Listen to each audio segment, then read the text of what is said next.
As a kid, I loved watching movies. I would sit inches away from the TV wearing a cheap headset that hurt my ears while eating a bag of extreme cheddar goldfish. Every movie I watched, I was enthralled by. There wasn't a movie I disliked because just the act of watching the movie was enjoyable to me. When my mom would decide that I'd watched enough TV that day, I would go to my room and make a magical world with my toys. And what toys would I play with? Hot Wheels. And what was one of my favorite Hot Wheels?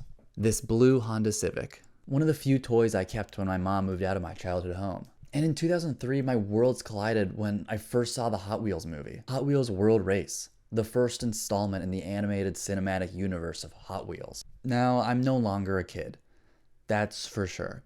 But I was curious how this movie would hold up after almost 20 years of not watching it. I'm no longer that innocent 6-year-old who thought stupid and underwear were swear words. I'm a jaded adult with a 9-to-5 job, but I wanted to go back in this Hot Wheels world and see how it held up.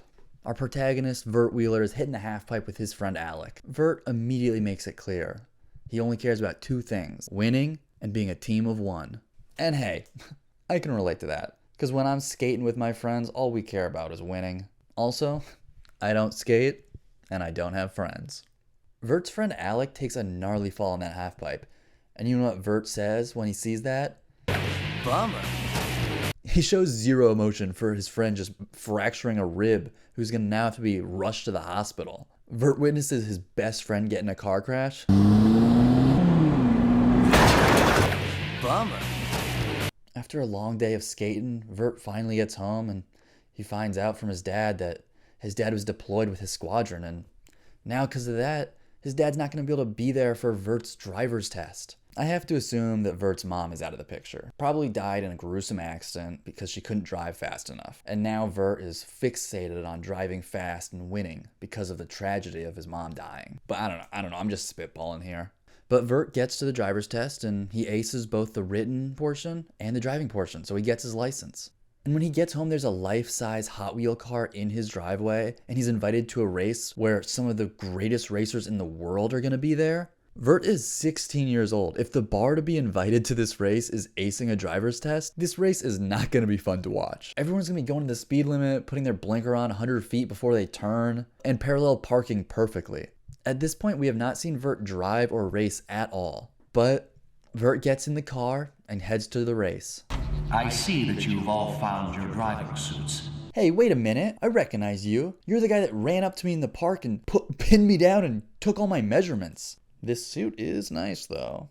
We're introduced to Dr. Tesla, the man who orchestrated this whole race and designed all these cars. We also meet some of the other drivers, Taro Kitano and Kurt Wilde. It's as if a 13-year-old named all these characters.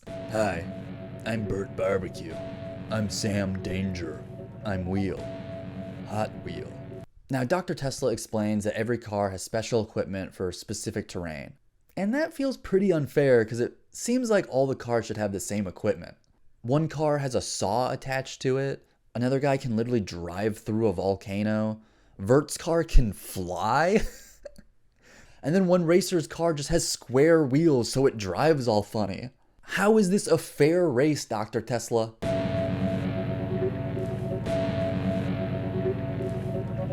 I call the track Highway 35 because that's where it begins. Duh. You're not so smart for being a doctor. I call this the White House because it's white. I call my dog Spot because it has spots. Oh, this little thing? This is an iPhone. We call it iPhone because it's made out of eyes. Alright, the first race is about to start. Time to get ready. Futuristic seatbelts engaged. Except they're actually way more dangerous than a regular seatbelt. For the amount everyone crashes into each other later in this movie, they all have to have insane whiplash. Right before the race, Dr. Tesla explains to the racers that the track they'll be racing on was created eons ago by people from another world. They're called accelerons. And you can't see the race until it begins, and you go 300 miles an hour shooting through a portal that will appear once you hit that speed. Seems pretty safe to me, especially for a 16-year-old child. Who are you calling kid? The countdown begins, and they enter the first track, and it's this molten rock landscape. You've never seen so many rocks before. It's still a track. That's my world. Cool, dude. No one asked. You just kind of rattled that off like an NPC. During the first race, a mysterious black car arrives and drops a nitro bomb in the middle of the track. And this mysterious car looks identical to another racer's car, just now in all black. I won't say whose car it resembles. All I'm gonna say is the person's name rhymes with Dirt Child, but I'm sure it's nothing. This nitro bomb goes off and lava comes pouring down over the track. And Taro Kitano is able to drive right through it because his car is specifically made with the equipment to drive through a volcano. And then Lonnie, another racer, says, He can do it, I can. "No, Lonnie, he can do it because his car was specifically made to drive through lava. Your car has waves on it." But she tries anyway, and she gets stuck in the lava, and Taro has to turn around to save her. And Vert's response to someone getting stuck in lava is this. Yeah, Taro will help her. But what if he can't? "She would die an excruciating death, Vert. Just like your mom." Taro tries to save her by shooting a grappling hook onto the rock she's standing on, but the rock is too heavy. Hey, I've got a wild idea, Taro. Maybe have Lonnie just hold onto the grappling hook rather than you trying to pull a huge molten rock up with you. And that's exactly what they end up doing once Vert comes to try to help as well. That was good driving. For a kid. Nope, literally no driving was involved there. Kurt Wilde ends up winning the race, but we find out that this is just the beginning of the world race, and there's many more legs to come. Dr. Tesla explains that they're racing to obtain the Wheel of Power, which is an unlimited source of clean energy. Also, after the first race, for some reason everyone is split up into teams. Vert chooses Lonnie, aka not Lava Girl. His friend Alec from the beginning of the movie, and Kurt Wilde's younger brother, Marky Wilde. You might be asking yourself, wait a minute, how did Marky get to this compound in the middle of the jungle? Here's your answer. That's not important. Any further questions? It's pretty clear that the writers had no explanation for how he got here and they just didn't want to answer that question.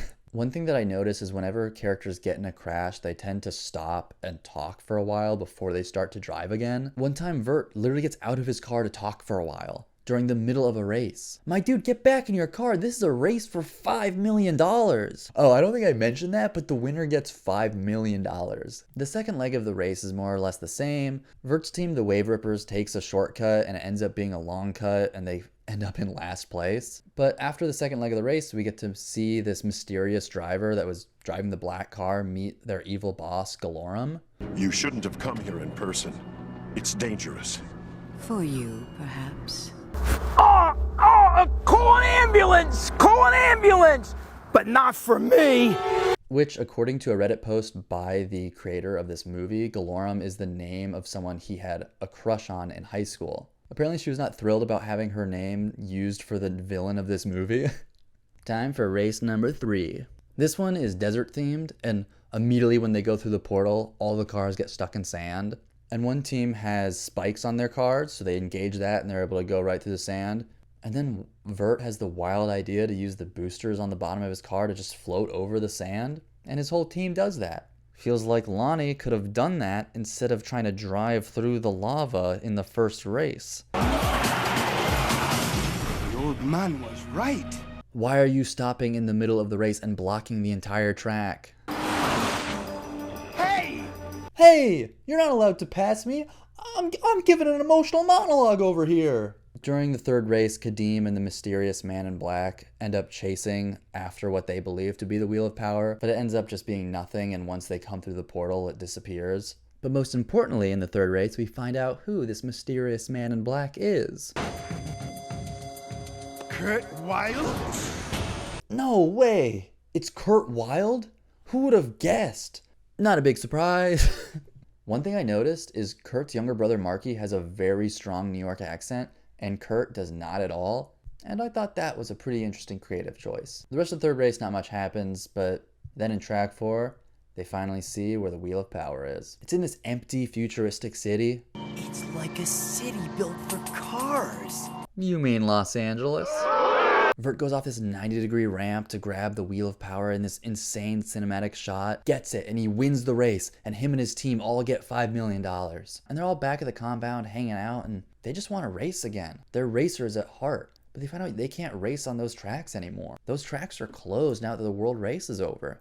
And they're freaking pissed. Like, they are way too mad. Vert tries to enter Dr. Tesla's office, but it's locked because he's examining the Wheel of Power. They're so mad that they ram their car into the office door to break through.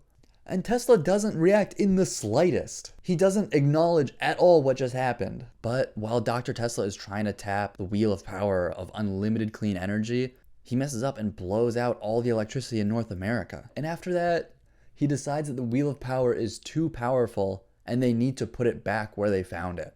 He just gave away $20 million to get the Wheel of Power. And that's not even including this huge compound he made, all these cars he made. And after one failed attempt, he's just gonna give it back?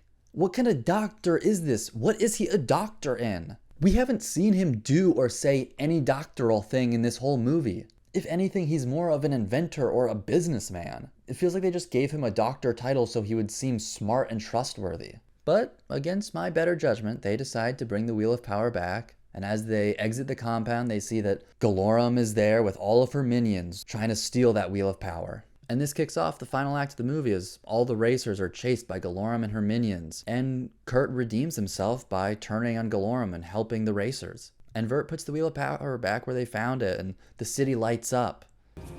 Pretty cool. Cool nothing. It's hot.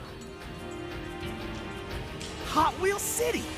And after that huge moment, they headed back to the compound. And none other than Vert's dad is there. How did he get there, you ask? That's not important. And then Vert and his dad get in the giant Hot Wheel car and drive into the sunset. That's how Hot Wheels World Race ends. So, did Hot Wheels World Race hold up after almost 20 years? Yes, 100%. There's so much I forgot about this movie. Like how Vert's car has spots for his surfboard because he's a beach rat. Or how the literal track in this movie is the red racetracks you could get as a kid and slide your Hot Wheels down and go through loop-de-loops. I made a lot of jokes and made fun of this movie a lot throughout this video, but I did thoroughly enjoy watching it for the most part.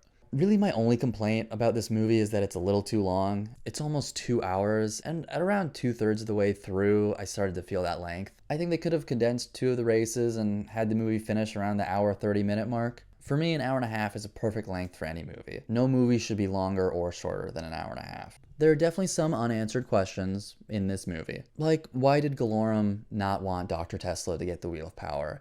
And why did Kurt Wilde help her to begin with? But this movie is just the first in the Hot Wheels animated cinematic universe, and there's 4 subsequent hour-long features that answer some of those questions. So, I don't know. I encourage all of you to watch this movie for yourself.